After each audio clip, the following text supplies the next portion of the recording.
पत्नी बनने से पहले ही मैं माँ बन गई। माँ, कितना प्यारा, कितना मीठा है ये शब्द। शायद दुनिया भर में सब शब्दकोशों में सबसे मीठा। कौन औरत नहीं चाहती माँ बनना? मैं भी चाहती थी। जितनी ब्याही सहेलियाँ थी सब मुझे माँ बनने का सुख बयान करती रहती। पर सब पीड़ा का भी अपना ही आनंद है। जब तुम ये दर्द सहोगी तब समझोगी।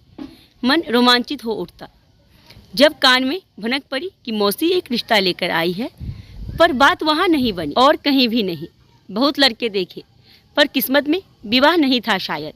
मैं इतना तो मायूस नहीं हुई जितना मेरे माँ बाप मायूस थे। उनकी तलाश नाकाम होती नजर आने लगी। हताश हो गए थे वो। 3 बेटियां और तीनों ही ब्याहने लायक।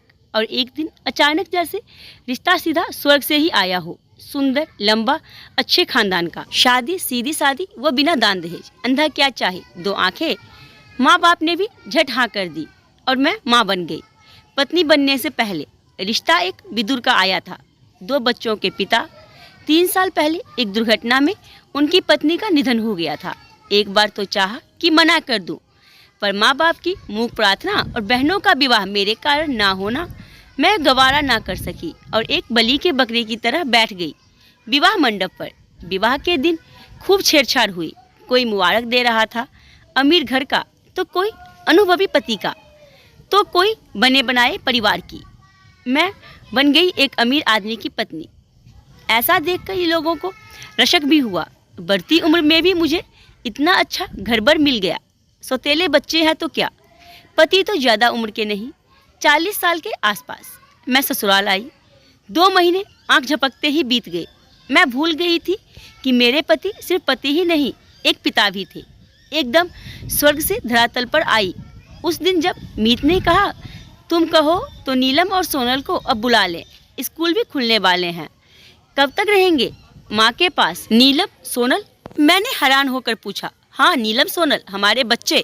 हंसकर मीत ने जवाब दिया। वो फिर आगे समझाते हुए बोले, उन्हें माँ ले गई थी अपने पास कि हमें कुछ समय मिल जाए एक दूसरे को जानने के लिए।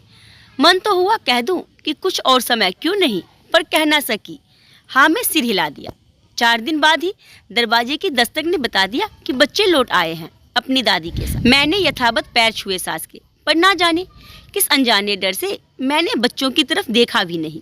मैं चुपचाप रसोई घर में चाय बनाने चली गई और उस दिन के बाद मैंने यही रवैया अपना लिया। काम से काम, कोई खास बात नहीं। सास ने शुरू में मुझसे बात करने की कोशिश की कि मैं उनसे घुल मिल जाऊं, पर मैंने उनकी अवहेलना की। सहेलियों ने पहले ही सतर्क कर दिया था कि उनके झांसे में ना आऊं। पति वश में है तो सब अपने काबू में है। बस तन मन से मैंने मीत की सेवा की। कई बार मुझे मीत के चेहरे से लगा कि वह ज़्यादा खुश नहीं है, पर मुंह से मुझे कुछ भी नहीं बोले। कभी कभी मेरा मन आशंकित हो जाता था कि कहीं वह मेरी तुलना अपनी पहली पत्नी से तो नहीं करते, और उस तौल में पाते हो मेरा पलड़ा बहुत हल्का। मीत की खामोशी मुझे बहुत डराती थी। जितना वो खामोश होते गए मैं उतनी ही मस्त। मैं खुश थी। जिंदगी में पहली बार मैंने अपने आप को इतना आज़ाद पाया। कोई मुझे पूछने वाला नहीं था कि मैंने कहाँ खर्च किया, कितना किया, कहाँ गई और कहाँ से आई। सास ने अपना ध्यान बच्चों पर केंद्रित कर रखा था। मुझे तो कभी कभी रसोई में जाकर देखना पड़ता था कि नौकर ठीक से काम कर रहे हैं कि नहीं। बच्चों को मैंने कभी कुछ नहीं पूछा। उनका दायित्व उनकी दादी पर था। अगर उनको अहंकार है तो मैं भी कम नहीं। वो अगर मुझसे दूर रहना चाहते हैं तो यह दूरी ही सही। मुझसे नाखुश हैं तो मेरी बला से। दूसरी माँ नहीं चाहते थे तो अपने पिता से कह देते कि ना करो दूसरी शादी। कौन से वह दूध पीते बच्चे थे। नीलम 12 साल की थी और यौन अवस्था की दहलीज पर थी। वही सोनल भी 10 वर्ष में चल रही थी। शादी मेरी मीत से हुई थी। कोई नौकरानी बनकर तो मैं आई नहीं थी कि बच्चों के कपड़े खाने की फिक्र करती। मुझे क्या मतलब उन दोनों से। बड़ा समझते हैं अपने आप को।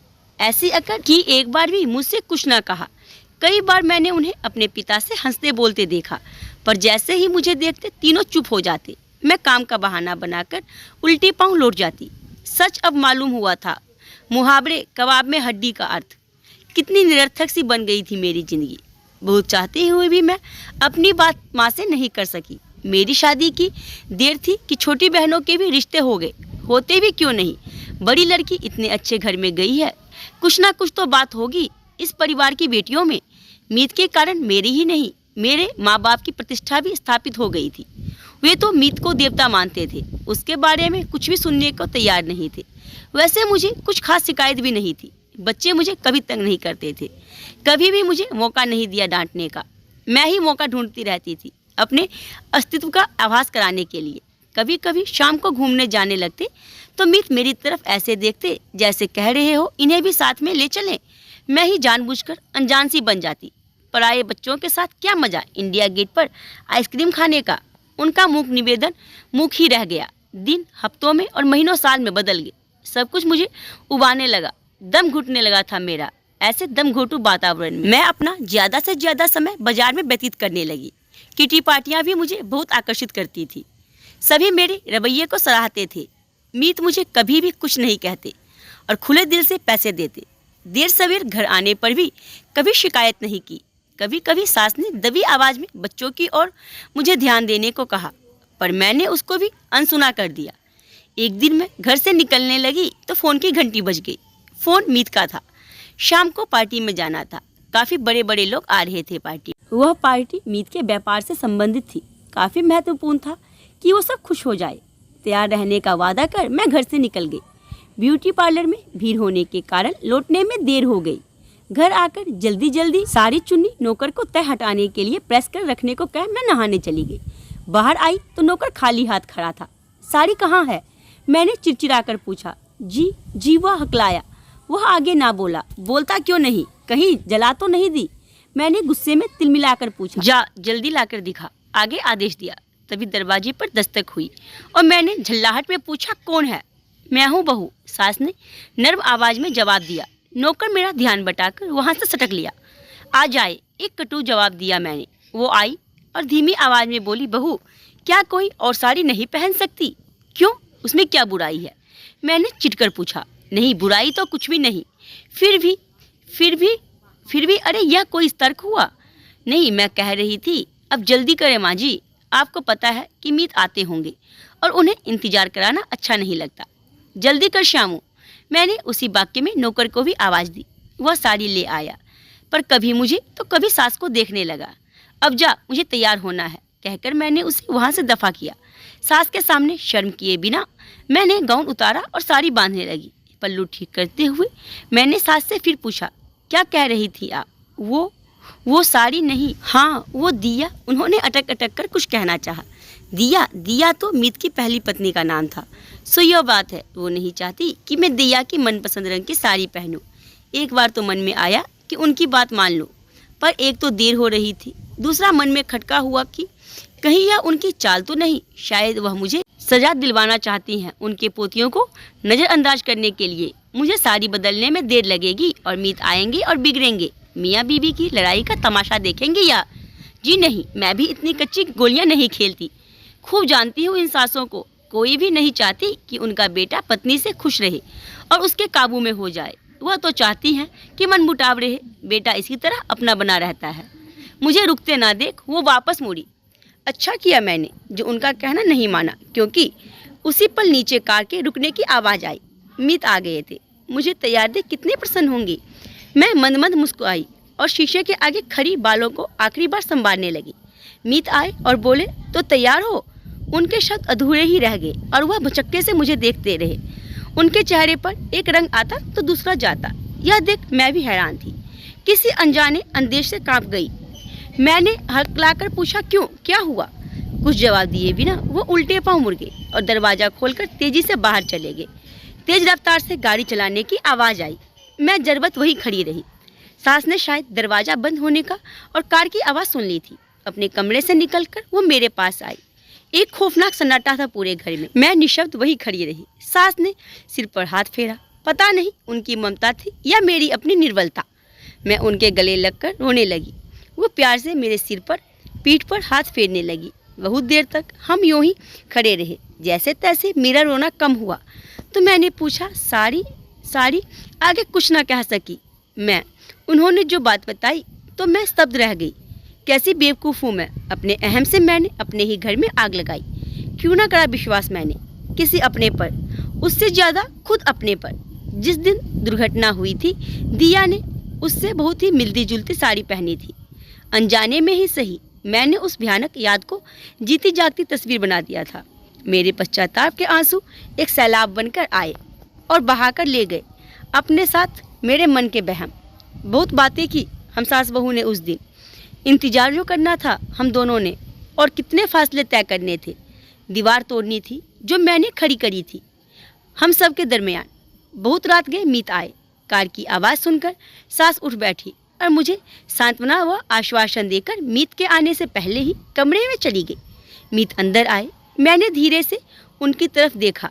मीत के चेहरे पर कोई भाव नहीं थे। मैंने धीरे से झुककर कहा, मुझे माफ़ कर दो। मीत ने मुझे सहलाते हुए कहा, शायद कमी मेरे प्यार में थी। मैं तुम्हें तुम्हारा दर्जा नहीं दे सका। आप सब ने तो मुझे सब दे दिया, पर शायद खराना उतरने के डर ने मुझे ही एक अभिमन्यु बना दिया जो अपने ही बनाए चक्रव्यूह से नहीं निकल पाया। अपनी गलतियों का विश्लेषण करते करते रात बीत गई। हम एक दूसरे के बहुत करीब आ गए। शारीरिक दृष्टि से हम पूर्ण थे, पर अब मानसिक दूरियां भी कम होती दिखाई दे रही थी।